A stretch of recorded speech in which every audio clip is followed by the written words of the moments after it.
another Wednesday evening, and yes, we are back on live for our Duckhook fans to enjoy another golf show. Welcome. Thank you for joining us. What a busy week we are having on the Duckhook calendar. We just had Reading, and that means the Open is ready with all the qualifiers, and then we got Wingate straight away on Sunday. So 3 games in 7 days. Plenty social tournaments to get involved in. Well, we have a busy show. And I'm not the only one. I'll introduce my guests shortly, but let me tell you what's coming up on this jam-packed edition of the golf show. First, we recap Reading, and then we'll quickly look at Wingate, and then we're going to also throw in the standings for the series so far, and then we do the all-important preview to the Duckhook Open that's happening at Ebotse. I'm not alone. I've got our panel of experts to take us through the evening, and here they are. Welcome, everybody. We've got Donnie to the left of me. Or right of me, the way you're looking at it. Basil, you're down at the bottom, and Frikkie, welcome. Frikkie is coming to give us some knowledge and recap the season so far from his point of view. Everybody, how are we? All good, all good. Like on the side, thank you, man. Basil, how are you? Yeah, very good. It's been a long day, and glad that the show is going to end my day. Ending on a good note. What a better way to end a day. Okay, we've got the guys watching as usual and having their conversations amongst themselves. We say hello to Peter Prince, Nant Mana. Let's just move this because the graphics. We've got 4 of us today. We've got Gids on Golf. Goeiemorgen Mensa. Alan Lowe, evening gents. Thanks for joining us. Alan, once again, our regular watcher. Leon Oosthuizen, Paul Ricketts. Hello, Paul. How are you? And very importantly, Paul has said, congratulations to Aldo and Mrs. Aldo on their birth of their child yesterday. And let's not forget to say congratulations to Louis Gerber as well, who also brought a new baby into town, I think during the week. So it was Thursday. Thursday. So congratulations to the new fathers on the group. Enjoy your evenings of being awake, I guess. Hey, Donnie, how's how's Cullum doing? No, he's good. I think he's going just through a little bit of a growth spurt at the moment. So sleeping is a little bit less than usual. But no, we're carrying on. Carrying on. And on that note, we will carry on as well. Well, like I said, we start with Reading. And what happened with Reading? Let's remind you of who took the title at Reading. Yes, at this moment in time, I'm feeling very well. Had a very decent back 9. Apart from the second hole, and then there was the other part 3, I only made 2 1-pointers. But the rest was all good 3-pointers. Short game worked nicely. Putting was excellent today. Had a couple of very good approach shots, was almost tap-ins. So I'm very happy with the round today. 6 under par, 42 points is our Reading champion, Hansie Haman. The wife asked me, listen, are you sure you shot a 78? And I said, no, hold on, let me just double check. And then I did, I saw, yeah, it was my personal best. So, really? Yeah. Your golf has gotten very good over the last 4 months. Yes, What's the motivation? Well, like I said, my brother down in the Cape, he constantly phones me when I have a less than decent round. And he said, just short your short game out. And then if the short game is going to get better, you're easily going to start breaking 80. And that's what happens now. Left it late to get into the Open next Friday. Happy about that? No, ecstatic. Haven't played in Ebotse in years, and said, well, I need to qualify for this one. And yeah, like I said, better late than never. Better late than never indeed. Congratulations, Hansie. That is his second one. He's got one from the Thursday series last year at Firethorn, and he's back in action in the winner's circle. I think playing too much golf and a handicap not coming down fast enough. Hey, boys? Yeah. No, it's still a good round for Hansie, so yeah, glad for his win, man. Let's have a look at the top 10 quickly. Hansie taking the win on minus 642 points. And Dorian Fourie coming in second. Great round. There's also a personal best from Dorian Fourie, so congratulations. Lyle Langley, myself and Steve Saunders coming in a tie for third. Lyle Langley taking it on the countback. Nicky Vallengoed, my playing partner, was also in it for a stage, coming in at 6th in the end. Louis Jensen, Peter Prinsloo with much deserved and needed ranking points, coming tied 7th. Charles Ferreira and Carl van der Linde, yet another good showing. Let's have a look at Hansie's scorecard and we'll quickly break it down for you. How did he get to the victory, Baz? So just before getting to the scorecard, I actually had a conversation with Hansi before the round, and he just sounded confident about his day and what he was going to go out and do. And he won this tournament on the back nine, which was his front nine. And as you can see, those birdies that he strung together was just a massive momentum booster for him. Unfortunately, making that bogey in between on the 7th hole, and he was pretty much, 6 under, making a bogey on the last, and it was enough to, I think, was it to win by 2, Maz? You won by 3, yes.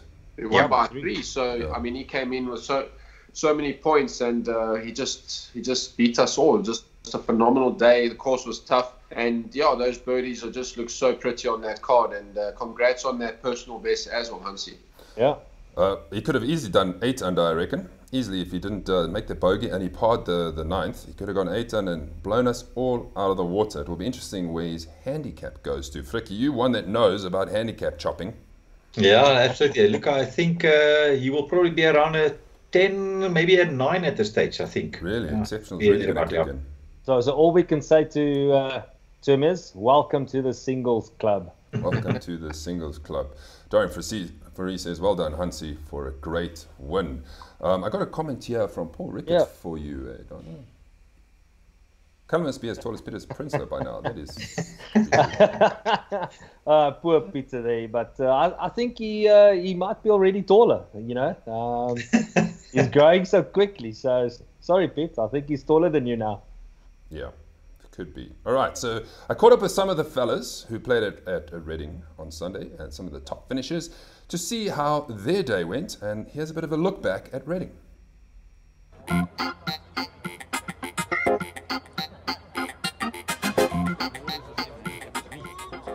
Here we are. Morning, Ikuna is on par. We got our ducks on. We hope we have our ducks in a row. Lovely day. What a privilege. I'm looking forward for today. It's a nice course. I think last time I came second here. So I really want to see if I can win the first one today. Hence I've got my Shikshan cap. How's your game? It's getting better. I've got a year and a half of slump since last year, but I mean on the driving range yesterday I was hitting it sweet, hitting it the middle. So yeah, I'm quite excited to see what I do on the course. Bye. Cheers, boys.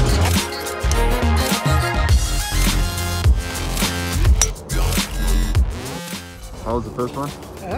Okay, in the middle, I think.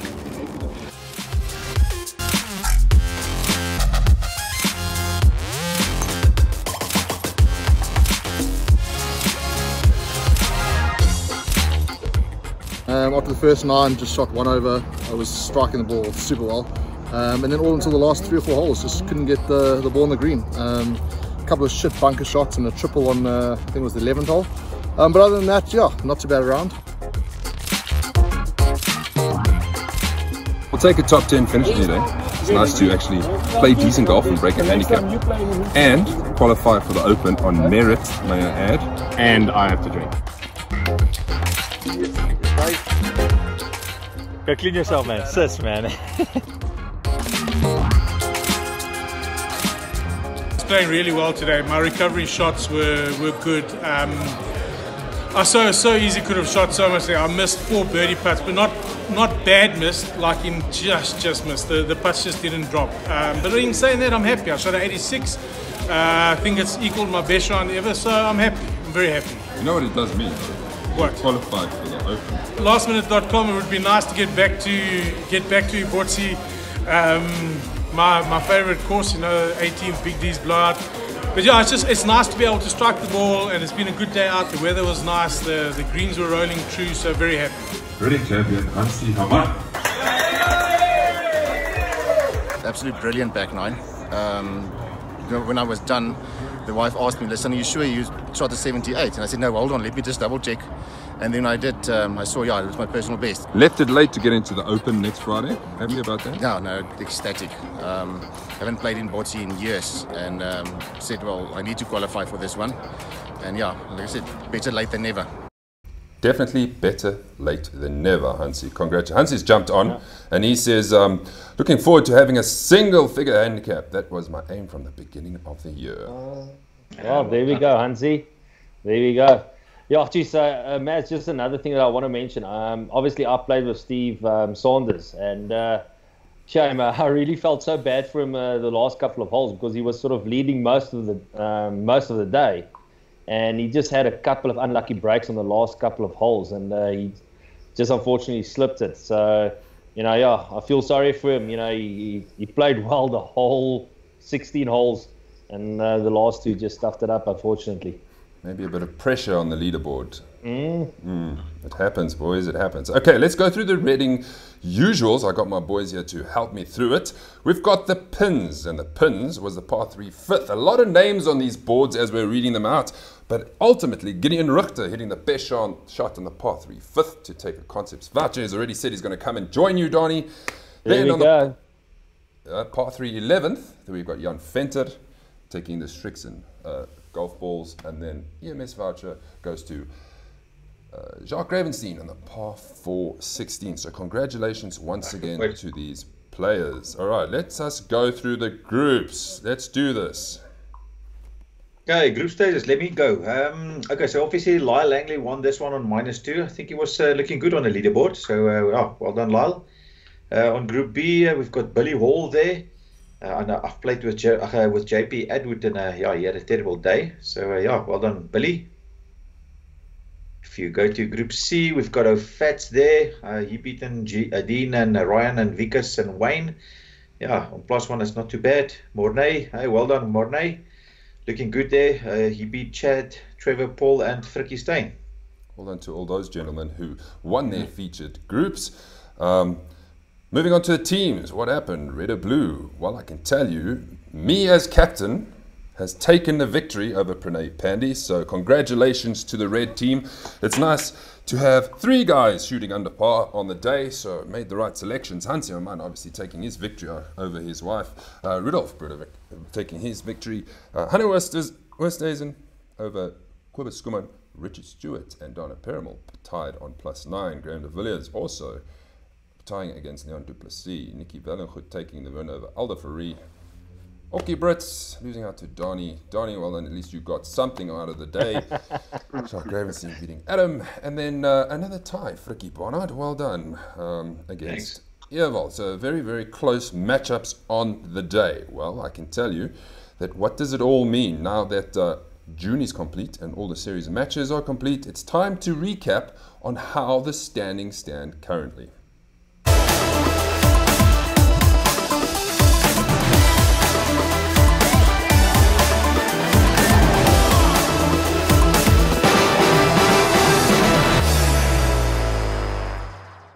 And a great prize to win, a year's supply of Strixon golf balls for the winner of the series. Let's have a look at how it stands. Well, shall we do Series 1? This is how Series 1 stands. We're moving into Wingate. It's Randall Chetty still leading on 183 points, but right behind him is Pranay Pandey on 108. Baz, there you are on 178 points.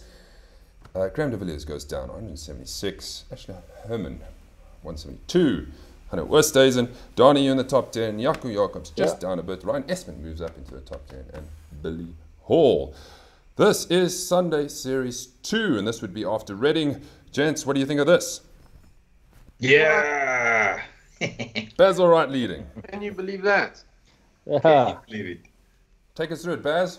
Well, I can't believe that I'm leading the series at this moment, and on hot on my heels, I got Cole van der Linde, Ronnie Volhutter. Unfortunately, I think he's missed a few games to put him to third. He missed out at Reading. Oh, yeah. Pity, man. And Kerry O'Connell playing consistent golf, and our analyst Frikkie Barnard. Like in the top 5 there at this moment. Then you've got Donna Perimal, Stephen Mayer. Fantastic to see Jaco in the mix as well, and Graham de Villiers. And Donnie, we can't get rid of you, mate. Yeah, I'll tell you. We've got a good panel here, seeing that just about everybody's on it. All right, let's move to the Thursday series. This would be after Benoni. This is what it looks like, Donnie. Yeah, so obviously we've got Simon May in there, Jason Ivans, Richard Stewart, Frikkie. Like if I'm not there, Frikkie's always in there. So then we've got Bobby van der Spy, Henry Hall, Peter Prinsloo, Karel van der Meulen, Andre Kotze, and Jacques Ravenstein. So congratulations to these gentlemen. Just remember, so far, everybody here is in the shootout for next year at the Eye of Africa. It will take place in February once again. The player rankings, we will update you the next time. I can tell you one thing, is that we have reached or reaching the qualifying criteria, which is 22 games. Can you believe we're so far into the season? And once that happens, boom, it happens on average, and then we can filter out the guys who don't play regularly and scored a lot of points, so we can see a true reflection of how the race to the player of the season will be, which Frikkie Barnard won last time. Frikkie, it's a long road in. Yeah, it's a tough road. I must say the player rankings, yes, mate. With the averages, yeah, I think it's going to be lekker. I think there's a few guys that's going to be surprises to the guys. I've already done some stats on my side. I've got my spreadsheet ready, so yeah, you guys will be surprised. It's going to look nice. Oh, Frikkie with his own stats, so that when something's wrong, he harasses us and said, it doesn't look the same. But at least there's two people looking at the stats, I suppose. Yes. Baz, you might be in contention the way you're going. Padani, you're always there. I think Randall Cherry will probably be right up there, number 1 or 2, going with Ronnie Volherter with the averages accumulated. Right, let's move on to Wingate before we get on to the Open. The all-important Wingate, we're back. A tough course that we always play, gents. What do we think about Wingate? Yeah, Maz, from my side, I struggle at Wingate. Fast greens, not the layout that suits me very well. But lekker course though. I think I'm going to enjoy it with Jaco and Leon van Aarde. So yeah, looking forward to it. Baz, how do you play Wingate? It's a tough one. Yeah, Maz, I'm really looking forward to playing Wingate. It's a great golf course to actually be paired playing with Donnie, Hanu and Ryan Esmond. So us four, we're going to battle it out on a really testing golf course. You know, we're going to test our ball striking, our pitching and our short game, you know, and those greens are so pure throughout the whole year. If your putter is on, you're more likely going to make more putts there than anywhere else. Yeah. Let's remind you who won last year at Wingate. It was Joey Deprier. Well done, Joey. Coming off his high handicap. But also, it's a course that doesn't really see very low scores. We're generally around the even, -1, -2, pretty much because it's tight. And the greens do, if you don't putt well in the day, it's going to be tough. Punch, yeah. Definitely. Yeah, and I think also the course is, you know, it's not just one of those courses where you can take driver off every tee box. You have to think smart, you know, to see what best iron is, you know, is good in play for you to get the green. So yeah, no, definitely. It's also one of the courses where I've got not so fond memories, especially last year. So we'll see if we can tackle that beast this year again. Yes. Get the Reds, Donnie. Not the Blues, the Reds. Let's have a quick look at the tee sheet currently with a couple of days to go, gentlemen. We've got a good field so far, but we've got pretty much 5 spots left or 6 spots left, which needs to be filled. So those guys, those are the only spots remaining. We start at 11:08 on the first tee, and it's 8-minute intervals. At least we'll get in before the sun is gone, because it's turned the corner and the sun will only start going down later. Conrad Pretorius Sr. goes off with Brian Owen Vickersley and Conrad Pretorius, his son, and then we move further along down the field. We've got one match play, Graham de Villiers, Gerard Snyman taking on Matt and Father Mark Bieneke, and then a host of the regular faces that will all be competing at Wingate. So that is the frontie. Frikkie, I see you holding on the back of the field to close it all off. Will he come in and dash the other people's hopes with a victory? You haven't had a victory this year yet. 10th tee, Pranay Bandy, Ronnie Volherter, Cornel Erasmus and Dean Bester take us off. Ryan Jensen and, well, the Jensen family, plus Peter Zakaria at 11:16, and more and more and more. Tim Garner, Gideon Richter taking on Luki Janssen and Carl van der Meulen in a match play game. It's nice to see these groups getting completed. I mentioned last week that we're almost there. Pretty much all the groups are decided. It's just 1 or 2 extra little games that will be happening. So those are the tee times. Gentlemen, are we ready to see what the pins are going to be for Wingate? Well, yes, please. Closest in 2 will be the par 4 4th hole. What do we think of that? Can you remember it? 4th hole. That's a tough hole. That's stroke 2 or... It's not the longest Yeah. hole, but it is a stroke 2. If you get it down there, you got a short iron in.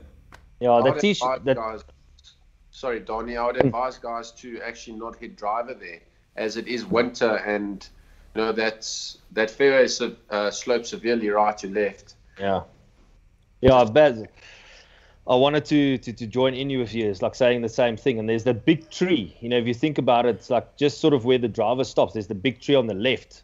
So if you hit it too far, it will go underneath that tree. So you might have some tree trouble there.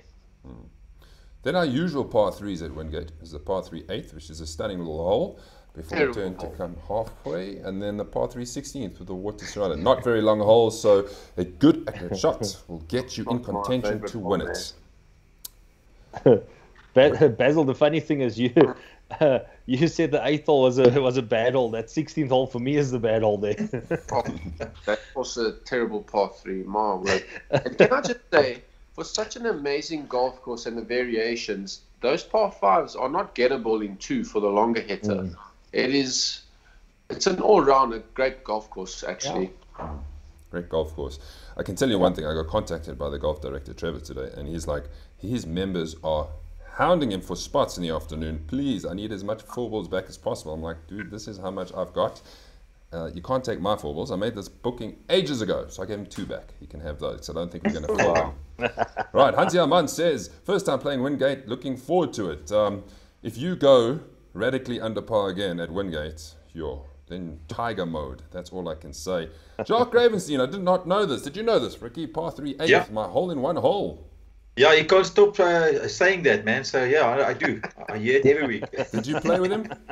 Yeah, I did. Oh, not that specific day, but I did play Wingate once with him, yeah. Right.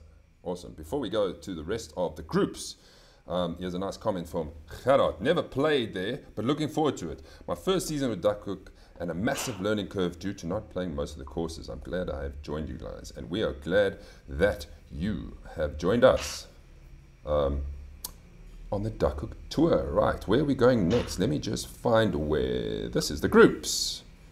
These only 2 groups for this Sunday. This are the competitors. Let me run with the groups. Group A, we've got Brian Owen, Steven Saunders, Barry Venter, Leon van Aarde, and Paul Ricketts. I think my money I'll put on Leon van Aarde. He's playing with me, so I'll make sure he gets this group. Group B, I would say it's Kobus Kuman, Mornay Kelly, Gideon Richter, Granel, Louis Jensen. I think Gideon Richter from my side, I think will actually, this will feature more for his side. It's fast greens. I think he might win this group from my side. Your guys' comments? Definitely, Gideon definitely knows how to shape the golf ball. No offense, chaps, to the rest, but a little bit more better than the other guys. So it's definitely more of a lower handicap domain. But best of luck to everybody else and to prove us wrong. Let's go to the teams, gents. Donnie, take us through the teams. Hansi Armand, you're captaining, by the way. That is a reward for your victory. Yeah, so we can see on the red team, Hansi is cappy. He's got Ryan Jensen, Hanu, Owen, Lukey, Reino, Sarel, Pranay, Cornell, and Tim. You know, on the red team there. And then the blue team, we've got Graham de Villiers as cappy. So he's got Shaul, Dylan. Sorry, Maz, can you just move the... Oh, I'm moving it. There we go. Sorry. Couldn't see the names there. We've got Alan Lowe, Louis Gerber, Jaco Jacobs, Gerard Snyman, Pieter Prinsloo, Leon Oosthuizen, and Vickers Lee. I think there's going to be a couple of good matchups there. Definitely to watch a few there. I agree. A good matchup. Let's see where it takes. The standings will be interesting to see how it all unfolds come the last event of the season. Before we move on to the Open, I got a couple more comments to take you through. Fricky Leon says, "What a crappy call, Fricky Barnard." Motivation, dude. Motivation. There we go. Motivation. Come on, Leon. You can do it. It's time. When we know golf. When you hit that peak, that form, anything can happen. We've got also Gids on Golf saying Wingate is a great angle course. Got to get your angles right to approach the shots. That's 100% correct. So if you're good off the tee box, it even puts you in better stead. Graham de Villiers, go blue team, Captain Graham. Yes, go blue team. And then There is nothing. Oh yeah, yes, this is a good comment. I came second last year. That was to Joey. Choked on the 18th. Time to change things this time. And one day you'll be in the winner's circle, and we'll have a party, Mr. Jensen. Yep. Yeah. That is for sure. Right, we have reached that point, gentlemen. We have reached that point where it's time to preview the one and only Duckhook Open.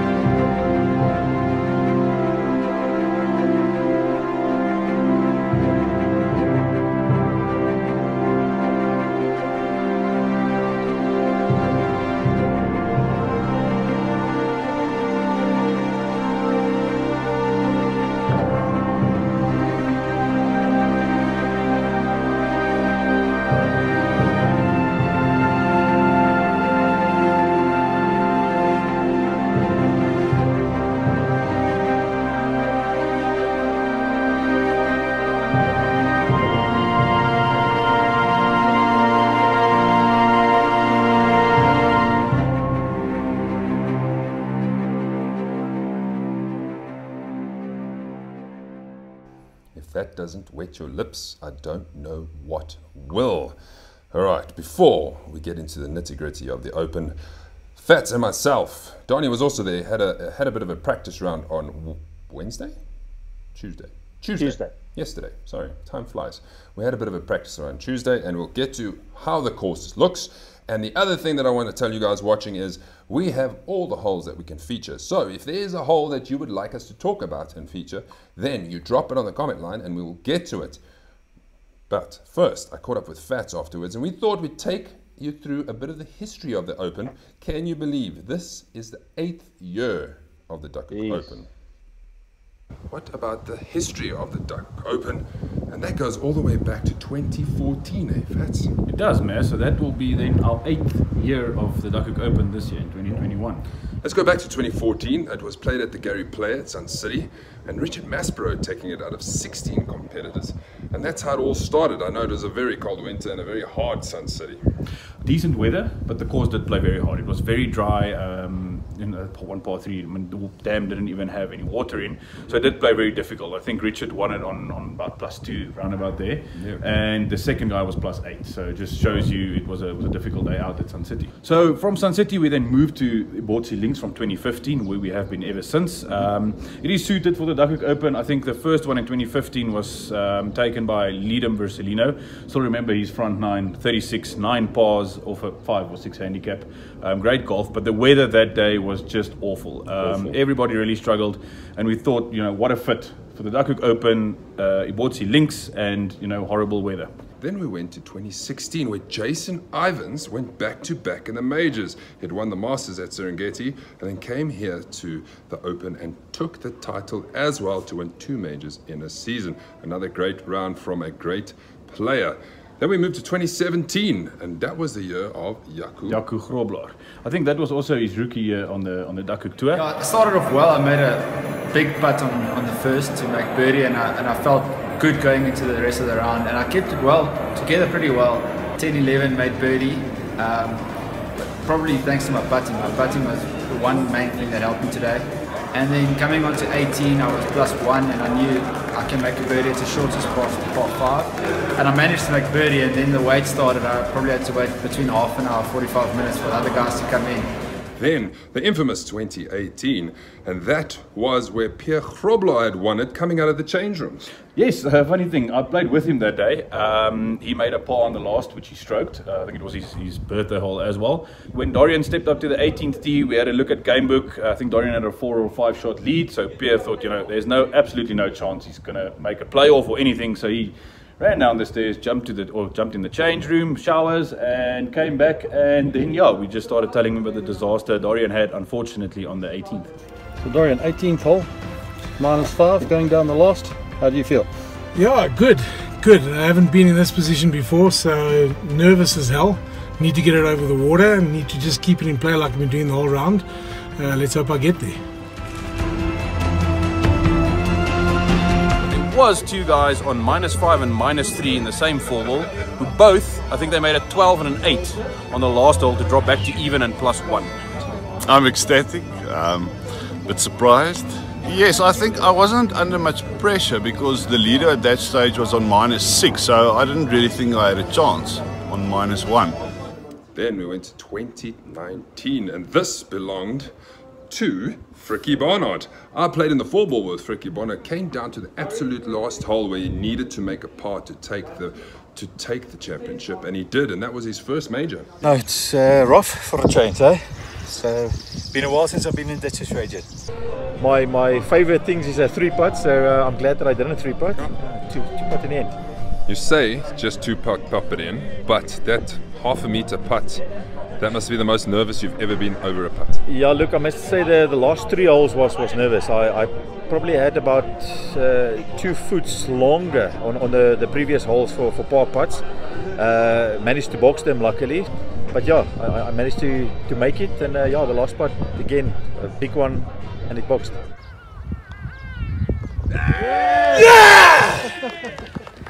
Of 2020 last year was our first major after lockdown, which was taken by Luki Janssen. I think he ran away with it a little bit. Yep. He also won the first event after lockdown at Houghton, so he did come into the Open with a bit of form. That is now 2 wins in the last 3 weeks. Luki, well played. Thanks. Thanks. Luki, here we are, a man in form.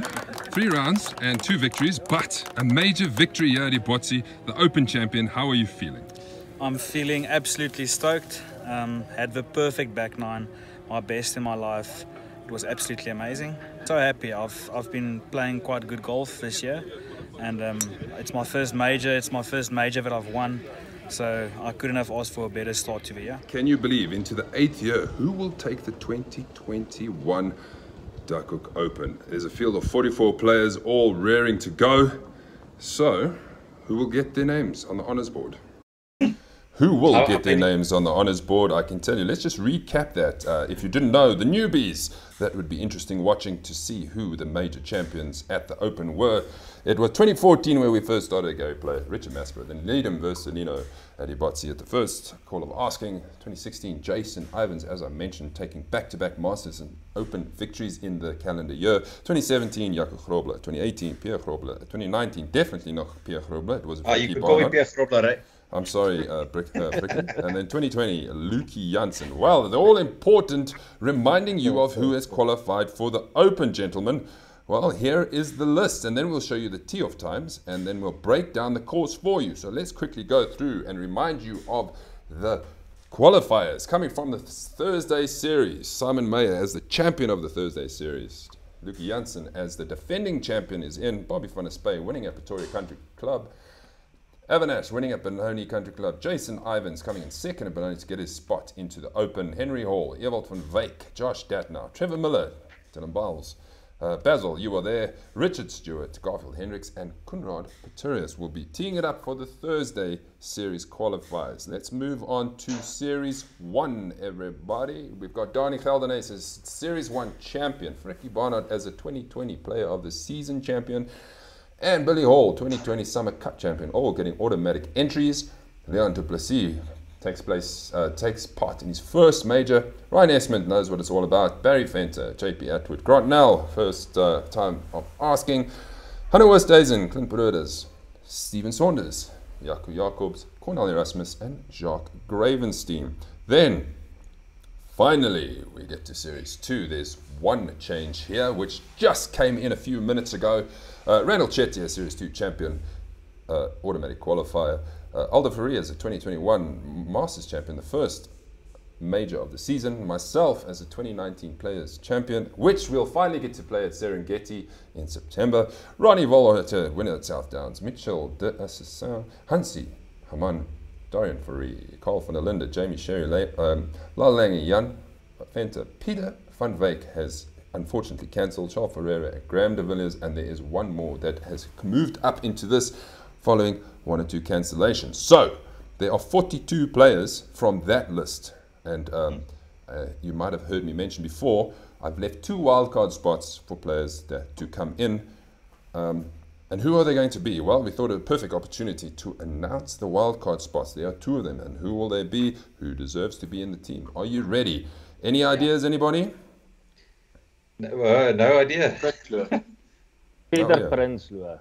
Peter Prinsloo takes Peter van Wyck's place, so I can tell you that much. So Peter Prinsloo is now in the field. About 5 minutes before we went on air, I sent him a message saying, pack your bags, which he almost exploded to because he's been desperate to get into the field. But I digress. Let's get back to the wildcards. Are we ready? Everybody on the chat line, if you're not in, is this one of you? Well, I can tell you that Paul Ricketts is in as a wildcard. And that is for winning our tour to Marble Hall out of a field of probably 28 players, winning the Bushveld Classic. So well done, Paul, for getting a nod. And the other wildcard position goes to Fats Carlett after working down the list. So those will be the extra 2 players in the field to make 44. So what does the field look like? Who are you playing with? I can tell you also that this is totally ranking points based. Lowest to the highest. So the lowest ranking points earned will tee off first, and the guys with the most ranking points will tee off last. This should show the form that we've been having over the last 3 months cycle. So here it is, everybody. You might see that is a bit of a split in the first and 10th tee, but unfortunately that's the way Ebotse could only book us on the day. First tee, 11:20 we're off with 10-minute intervals, and the 10th tee, 10-minute intervals. I'm going to touch on the guys that are on the group chatting with me now. Baz, me and you are playing together. Funny enough, we were very, very close with ranking points. We played with Lyle Langley and Steve Saunders, so that's a good 4-ball to look forward to. I will be sharing the cart with you, I'm sure. Donnie, you're off first. Not as many ranking points as you've earned in a while, so it's a new territory for you having to tee off so early. Yeah, I don't mind that. It's like first off, you know, so I can take the course unhinged and you know, pure. So no, looking forward to setting the pace for the guys and setting the clubhouse target. I am sure. Frikkie, there you are on at 12 o'clock with Jamie Sherry, Carl van der Linde, and JP Atwood. You can see if he improves from his reading round. Everybody, I will be sending this out shortly so you know what your tee times are, and then Ryan Jensen will add in the handicaps tomorrow, and then we are pretty much raring to go. So, as promised, we're going to do a quick breakdown of this golf course. The scorecard, if you do not know, as Frikkie mentioned, 12th hole is now open, so the course is back to normal. When we played it last season, we had to do a bit of a shuffle around after they were fixing the 12th hill, which had collapsed. So here it is. It is going to be an interesting day. Donnie, we played on Wednesday. What I can say is I did not find it as difficult as normal. It was a good day. The weather was good, a bit of a breeze, but I didn't think the course was too difficult. The greens were running also at a great speed. Yeah, as I must say, it's like obviously it's like my 4 balls. Like when we played, the greens were very quick, especially downhill. We found that if you don't hit the right pace, you know, you can have a slippery 2 to 3 meter putt coming back. So, but otherwise the course condition was really good. It's like I felt it wasn't that winter white. You know, there was a little bit of a tinge of green still on the course. So I think. Definitely, it's a good track for this time of the year. Still looking good. I think the guys will really enjoy it. I think they will. I've got some comments here for us. Yes, obviously, Paul Ricketts is very much excited. Awesome. I don't miss it. There we go. Well done, Paul, on making it. And Jacques saying, lekker, gents, well done for joining the qualifiers. Gerard Maritz jumping in once again, saying congratulations to all the Open qualifiers. See you next year at the Open. Okay, right. Let's break it down. Johnny, you chose a hole that you would like to talk about. Which hole was that? If I remember correctly, it's hole number 4, the stroke 1. Hole number 4, the stroke 1. Yeah. Keep going. Yeah, so if you... Obviously, it's like when we played it on yesterday, they moved the tee a little bit forward. It's like they actually had the championship tees where the normal tee box was. So it did make the hole a little bit shorter. So it all depends where the tee box is. But still, it's such a difficult, daunting tee shot if you're standing there. You've got the out of bounds on the right with all the houses and also on the left-hand side. The one thing, though, obviously your second shot needs to be pinpoint. It's a raised green. You know, so it is a little bit uphill when you take your approach. So it's difficult to see where to land the ball. The one thing though that did happen actually to Barry Fenton when we played with is he hit a screamer of a drive, and it actually flew into the mound, which is roughly sort of 130, 140 from the pin. And unfortunately, he had to walk away with a lost ball. We couldn't find it. So, you know, my tip to the guys is just stay away from that little mound, because otherwise you might have to reload again or take a double penalty drop there. We can see the flyover now. I apologize, gents. I had all the flyovers and now they're gone, so I'll just drop them in as we are discussing it. You did say hole 4, right? That's it. There we go. There's the mound he was talking about. It's really 2 big shots that you need to be able to get to the green. We had the pin placement right at the back right, so if it's there again, it leaves you some extra space to go for it. Who had the next hole? Fricky, what hole did you have? The 12, par 5 for me. Yeah, I like that hole. Normally, the water on the right is a problem for me. But I played the other day with Gerard and a member that was actually there. And the member told us that you should have a 5-iron, 5-iron, 9-iron. So he tried that. I took the driver. Luckily, I made the par. He made a bogey. So it's not going to be a 5-iron, 5-iron for me. I'll have to hit the driver. I can definitely tell you there's going to be a lot of big numbers, because remember, it's metal. Yeah, absolutely. No, it's a lucky hole, that one. I must say that, you know, getting over the water, I don't think it's that difficult. If the wind is playing not in your favor, you know, left to right, the water is definitely going to be in play, especially for that second shot as well. And then if you don't have a short iron into the green, I mean, yeah, that little green is, I would say little, but yeah, it's a tough hole there. It's smaller and smaller the further you are. I think it's a stroke 4 though as well, so it's points there. Okay. Basil, you've chosen a similar hole than what Aldo Faria has chosen. Aldo's chosen a par 5, 17th is worth featuring. Why is it worth featuring? Sorry, Maz, the hole number 7. 7. Sorry, not 17, 7. No problem. So it's also a par 5, as Fricky has chosen the 12th. But this is a little bit of a different approach off the tee. You're not forced to hit driver for most of the guys come Friday. You can utilize, you know, 5-iron or a 4-iron. Given that it is winter time, guys, the most imperative strategy on that hole is your second shot. You know, the ball is running. You know, don't be scared to get the ball down and running there. And obviously, just a bit of accuracy over distance, chaps. You're not forced to bomb it between those 2 gaps, those big humps that you see there. You know, it's a 3-shotter for most guys. If you can just utilize the space, it's about 115, 125 meters out. That's a good landing zone for your 3rd shot, you know, your approach shot. And that green predominantly slopes right to left. So guys, just make sure that you read those greens correctly. It is a simple green to read, but just ensure that you are bottom end of the green and not top side of any of those flag positions that we have on Friday. What I can say is, let me just jump in there, Donnie. I took a 3-wood off the box to make sure, and I wasn't too far away from the 2 mounds that come in. So the big hitters could probably, Donnie, you could get through the gap.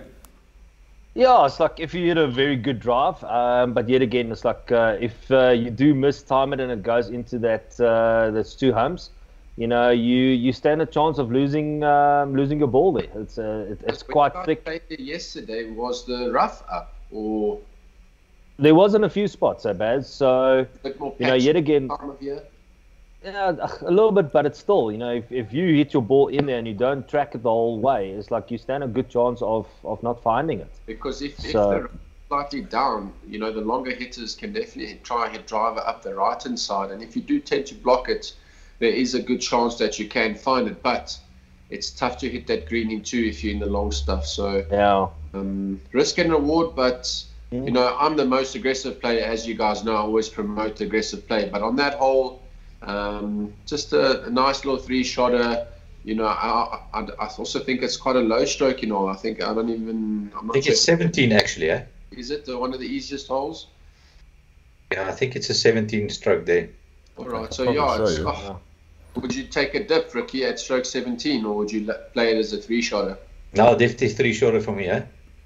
No, beautiful. What stroke? I just think if if the guys want to take that green on for 2, knowing that fairway, you can see the fairway normally slopes left to right, and obviously the more right you are, you've got that hump on the right hand side in your line.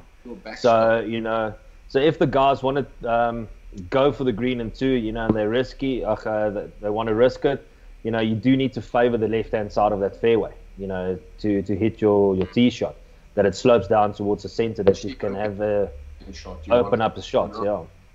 Just bear in mind, chaps, there is a mine shaft little dam on the left of that fairway past the hump.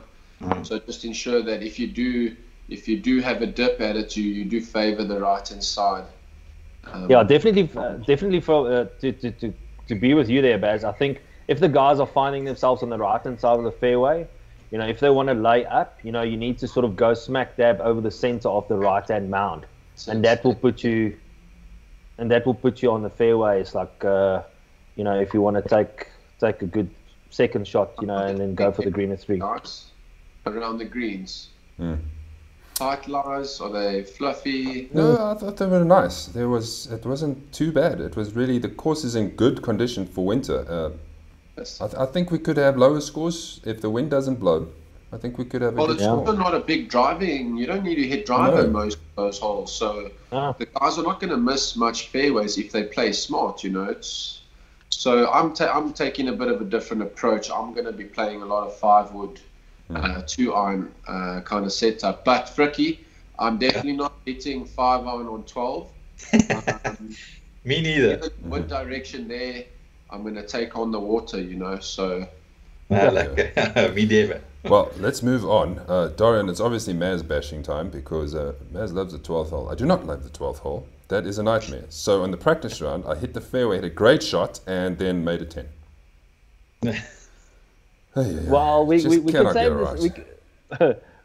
We do know the 18th is also dipped Dorian's hole. Correct. Paul Ricketts wants to know, Maz, another basher. You have to talk us through the 8th hole. So if you didn't know what that's all about, let me take you through the 8th hole. I was having a great round up until the 8th hole. I'm finding the actual par 3 footage for you. I had a great round up until then, only to finish and walk off with a 12. Wait, right? 12? With a 12. Because I hit it short into the mound on the left, as you can see. Then I thinned it over the back into the out of bounds. Then I managed to chip it over the green into the left-hand bunker, as you see it, and then took 4 or 5 shots out of there, and by then had absolutely lost my mind, and then still 3-putted and somehow made a 12. But, ridiculous. It can do it. But I must, let me confess, the bunkers on that day were so fluffy. Every time it went in or back into that bunker, it was plugged. So I was hacking out half-seen golf balls for shot after shot after shot. I think the entire estate heard me once I hit my 10th. Poor Maz. Yes. Okay, well, let's do one more hole then. I think it would reminisce of us not talk about the Dorian 18th hole because, yes, it's also quite unfathomable how you can make a 12 on the 18th, gents. It's a par 5 over the water. You whack it and you come all the way in. It's a great. If it was just so easy, Maz. Well, there it is. That stretch of holes, guys, is incredible. Hole 16 is such a good hole. 17 is daunting, and then if you're leading a tournament, whether you're 1 or 2 ahead, you have to face yourself with this 18th hole. You don't know which pot bunker to aim at because you're not quite sure how far to carry it if you haven't played there quite often. And yeah, your second shot is pretty much straightforward if you are in place, so it's all about that tee shot. Yeah, Baz, I agree with you, especially if you're playing a match play team game and you're behind. And you take that last 3 holes on just to win the match play. Hey, Donnie? All about of course, yes. Of course, yes. Sorry, Randall. Especially if you've got Fricky and his high handicap of last year. There we go. Fat, man. Ryan Esmond says, don't be scared to use your irons, as you guys have said. placement. Find fairways. The guy who finds the most fairways and can putt half decently, I'm sure will be the winner at the end of the day. Gentlemen, we've taken up enough of your time this evening. Thank you for joining us for a jam-packed event. What's coming up? Like I said, the Open on Friday, which we're really looking forward to. You guys will get your information, and then Wingate will get your player back tomorrow, hopefully, for Wingate. That's it. And then we've got a bit of a gap before we go to Woodhill, which we are going to look forward to, and then Danefern to finish off July. Gentlemen, thank you for watching. It's much appreciated. Donnie, thank you for joining me once again. Basil, thank you for joining me once again. And Frikkie, thank you for showing us your trophy over your shoulder with your nice Strixon cap. Thanks, boys. Thank you, man. Right, and just to whet your appetite, if you didn't see it, here's Ebotse once again. We'll see you soon, boys.